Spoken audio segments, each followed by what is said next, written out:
Robert had been working a typical day at his delivery job when he received an unusual order: chains and a metal gate for a door. The package was heavy, and Robert struggled to load it into his truck.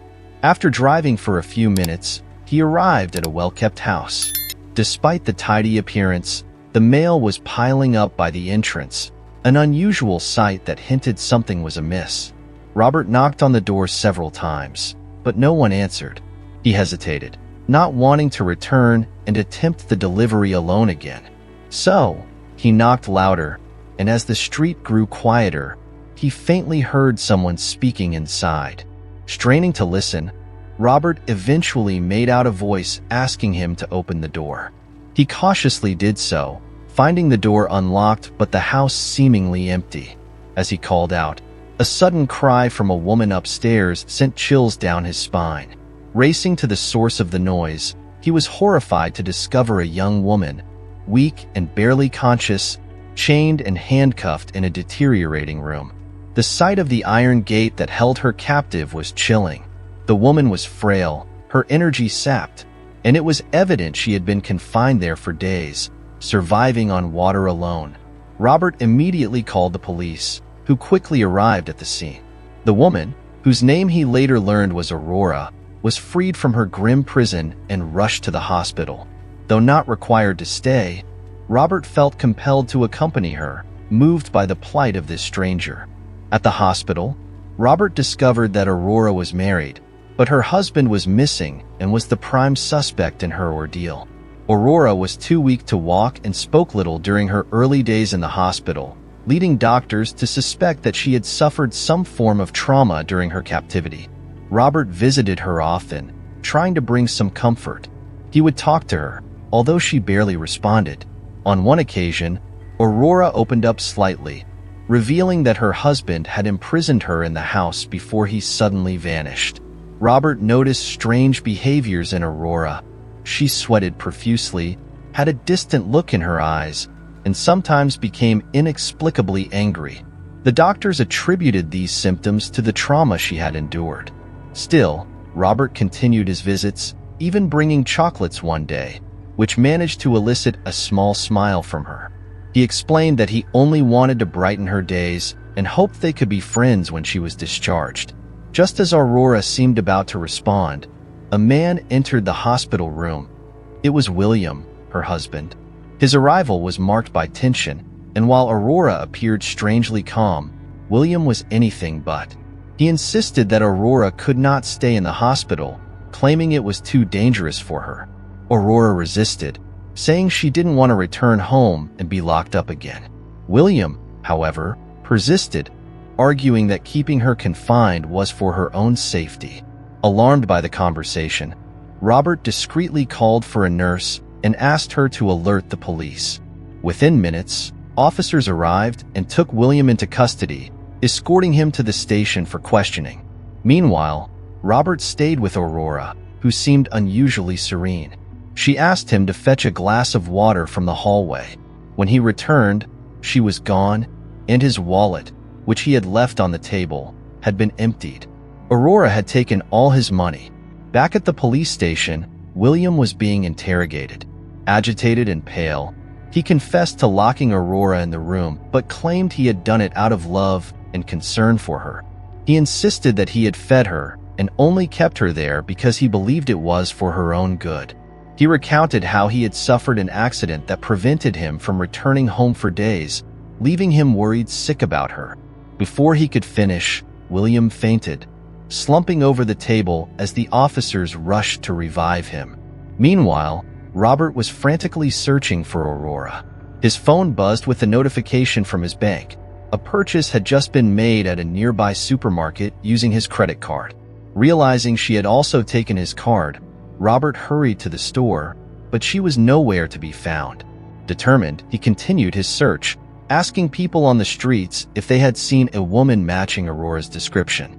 A concerned elderly lady mentioned that she had seen a woman fitting the description entering a dark, dangerous part of town. Undeterred, Robert ventured into the perilous area and found Aurora speaking with a tall, suspicious-looking man. Back at the station, William had regained consciousness.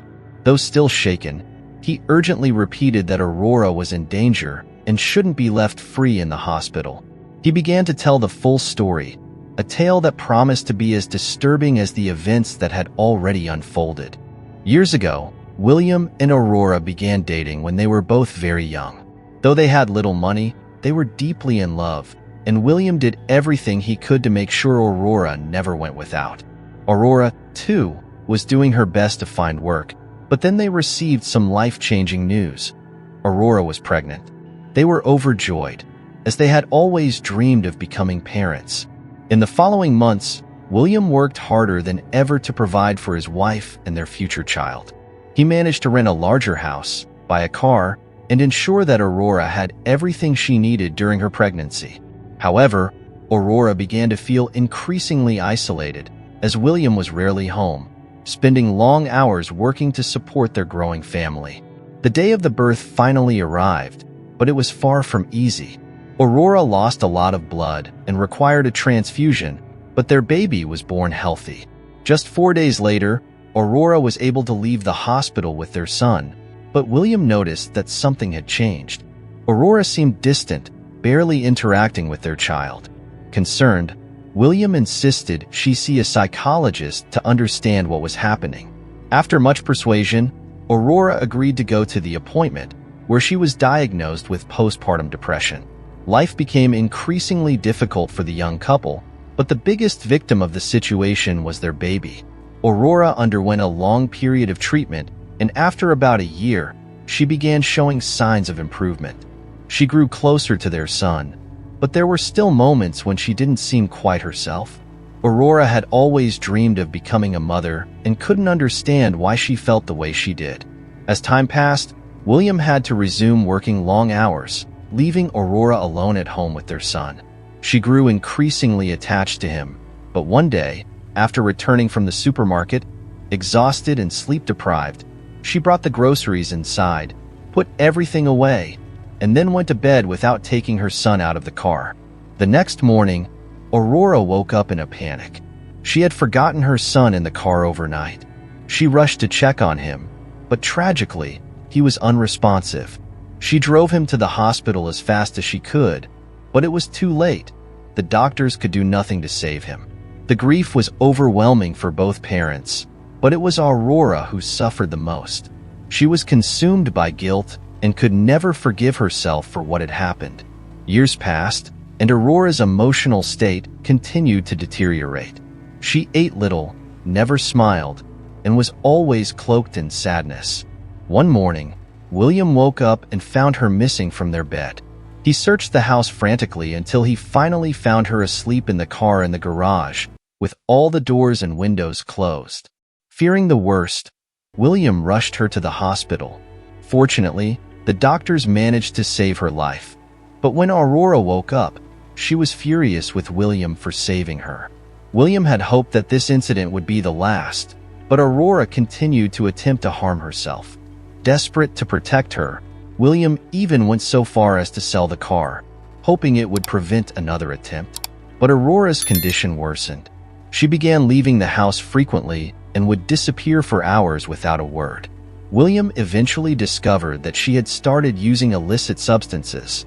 He did everything he could to help her, including admitting her to a treatment facility, but nothing seemed to work. Running out of options and watching his wife deteriorate before his eyes, William took drastic action. He locked Aurora in her room, securing the door with iron bars and chains. He intended it to be a temporary measure, hoping that it would give her time to recover and return to the woman he once knew. 2 months passed, and although Aurora started showing some signs of improvement, William was the one who began to suffer. He experienced constant dizziness, weakness, and had lost all his social connections and friends. He barely ate, and his declining health caused him to faint frequently. Despite his worsening condition, William refused to see a doctor, focusing all his attention on caring for Aurora. One day, William had to resolve some issues in a neighboring city. He took a bus and arrived after several hours of travel. The heat that day was unbearable, and while walking down a deserted street, he collapsed. William woke up 3 days later in a hospital, weak and disoriented. His first thought was of Aurora. He was terrified of what might have happened to her while he was unconscious, locked in the house with no food. He pleaded with the doctors to let him go home, but instead, he was given devastating news. He had leukemia, which explained all the symptoms he had been experiencing. Shocked, William could think only of his wife. Despite not being discharged, he managed to escape from the hospital and hurried back home. But when he arrived, Aurora was gone. He learned from the television news that she had been taken to the hospital. When questioned by the police, William's story seemed unbelievable, but as he recounted it, tears streamed down his face, convincing some of the officers of his sincerity. He swore he never wanted to harm his beloved wife and only did what he did out of desperation to protect her. The police needed to verify Aurora's testimony to see if William's story was true. They called the hospital only to discover that she had escaped. Meanwhile, Robert watched from a distance as Aurora interacted with the man. She handed him a bag, likely from the supermarket, containing something she had purchased with Robert's credit card. He hesitated, unsure of what to do, and continued observing from afar. After she handed over the bag, the man gave her something small in return. As he walked away, Aurora looked down at what was in her hand, and suddenly, she began to cry. Overwhelmed, she threw the item to the ground and collapsed in tears. Seeing her in such a state, Robert finally approached her. Aurora was weeping uncontrollably, confessing that she no longer wanted to live this way. She admitted she was desperate to forget the pain she had caused her son and could no longer bear her dependency on these substances just to feel something. Gently, Robert helped her to her feet and spoke to her kindly as they made their way back to the hospital. When they arrived, the police were already there, waiting for them in a patrol car. Aurora was taken to the station, where she was confronted by the sight of her husband. Seeing William filled her with guilt. Despite everything, she understood that he had acted out of love, trying to protect her, even though some people might question his methods. She felt a deep sense of remorse, not only for what had happened to their son, but also for the pain she had caused William. Aurora confirmed William's story to the police and chose not to press charges against him. The situation was complicated, and the officers were unsure how to proceed, but they eventually allowed the couple to return to the hospital together. The next day, Aurora was discharged, and Robert drove them back home. William told her that he had removed the chains and iron bars from the door. She was free, but he still worried she might relapse or do something dangerous. Aurora reassured her husband that she was committed to seeking treatment and promised not to escape from the clinic this time, as she had in the past. After extensive research, they found an excellent facility where she could receive the help she needed. However, there was a catch. The treatment would be long-term, possibly lasting up to a year. William worked and couldn't accompany her to another city, and she would be without a phone for a significant portion of the time, sending only occasional letters. Despite the challenges, they decided to proceed with the plan. They said their goodbyes, and Robert was also there to see her off. As Aurora boarded the bus, William and Robert stayed behind, talking. Robert asked, "Are you going to tell her about your illness?" William shook his head, saying, "No, she has enough to deal with. I don't want to interfere with her treatment. Tomorrow, I start my chemotherapy, and if God wills, I'll be cured before she comes back." Aurora spent a long time in the clinic, where she received medical and psychological treatment to help her overcome her addiction and cope with the grief and guilt over her son's death. It was a difficult period, with many tough days, but she always kept in mind what William had done for her, which gave her the strength to push forward and change. As part of her treatment, she communicated with William only through letters, avoiding any triggers that might cause a relapse. William's letters were always filled with love and reassurance, promising that he would be waiting for her. A year passed, and Aurora was eager to return home and reunite with her husband. However, during the last 3 months, she had noticed that William's letters had become less frequent, and his handwriting seemed different, which worried her. Yet, the kind words remained the same, offering her some comfort. Aurora had overcome her dependency and had finally begun to heal from the loss of her son. Though the pain of losing him would never completely fade, it was like a deep wound that would always be there. She had learned to focus on other things to ease her sorrow. After hours of traveling, Aurora finally arrived home, but she was surprised to find Robert there instead of William. Robert told her they needed to talk, revealing the secret William had kept from her all year. Aurora's eyes filled with tears as she feared she might never see William alive again. But Robert reassured her, explaining that William was still alive but hospitalized because his condition had worsened. They immediately went to the hospital, and when Aurora and William saw each other, tears streamed down their faces. Aurora spent most of her days by William's side, caring for him during this difficult chapter of their lives. It was now her turn to look after him, just as he had cared for her. After a few days, William's immune system began to improve, and he was allowed to return home to continue his chemotherapy treatments. Aurora was always by his side, treating him like a king. Months passed, and although things were far from perfect, they found strength in each other, navigating through the challenges that lay ahead. Aurora and William were going through a difficult time, and nothing seemed to be getting better. Despite the challenges, Aurora held on to her faith, believing that her husband would be cured and that they would get through this ordeal together. Her faith was finally rewarded when they received the long-awaited news. A compatible donor had been found for William.